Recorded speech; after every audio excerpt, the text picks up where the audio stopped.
Hey folks, this is Mandeep, and today I'm going to do a short tutorial and show you how to create a scan where you find stocks that are crossing the VWAP on the intraday basis. And this is a request that came from one of the subscribers, and I apologize. It's been a while since this request was made, and I was a little caught up with some other issues, so I'm going to do it today.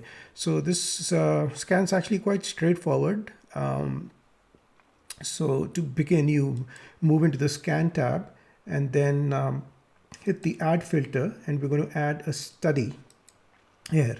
So that's where it defaults to ADX crossover, 20 with the input length of 14, but we don't need to worry about that. What we will do is we'll click on the edit button here and click the edit button again, and then what we want to do is find stocks where the close is crossing the VWAP on the intraday basis, right? So drill down on this and look for price and then select close. So close is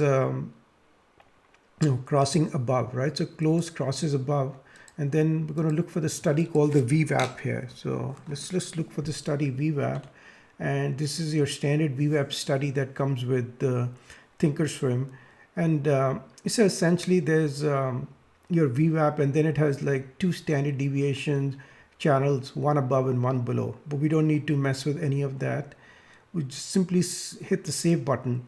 Now, since you want to do this on an intraday basis, you can select whatever time frame you choose. So let's say you trade in the 15-minute time frame. So you hit OK. So obviously this will give us a lot of stocks. So, and then you can enable or disable extended hours. So what I do, which is my favorite setting, which is I also look for stocks that have an average volume of at least let's say 1 million, but you can adjust it based on your requirements here. So it's pretty standard. I use this in all my tutorials. Volume. So let's say 30 days is greater than 1 million. Okay.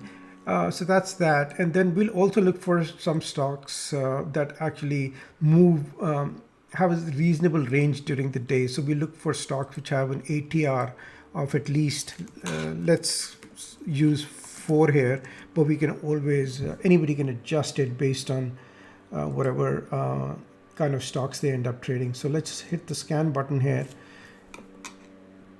and see what kind of results we get. So this is crossing above, and if you wanted to make a scan for crossing below, you would just go and make the adjustment accordingly, where the close crosses below the VWAP. So in this case, let's say we find CLX and NBIX, right? So let's go into the charts here. The first thing we need to do is we need to put in the VWAP study here, right?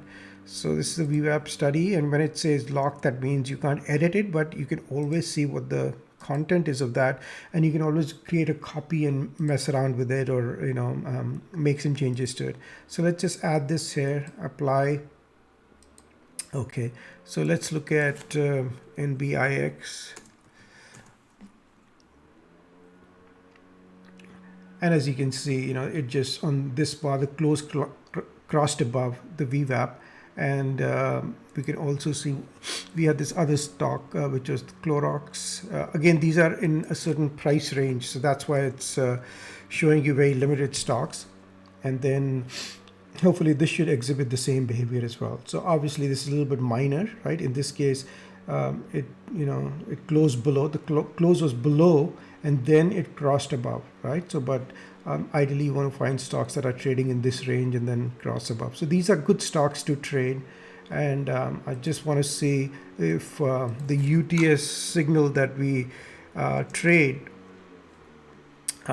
gave us any long signals or not today on any of these stocks, right? So I'm going to add this study, hit the apply button, hit OK. And so as you can see, we got a trade here, right? So this was a nice trade that we got on the entry, it closed here. Then we got another trade that closed flat in essence. So hopefully this gives you a quick tutorial on how to create a scan. And if you want to find stocks where the close is crossing below, you would just go ahead and make the adjustment in this line here, right? So crosses above, and you can just either change it by yourself, manually, right? Just change crosses below, or you can, of course, hit the edit button and pick the cross below option from there. So hopefully this helps and answers the questions that was asked, and I will see you guys in my next video.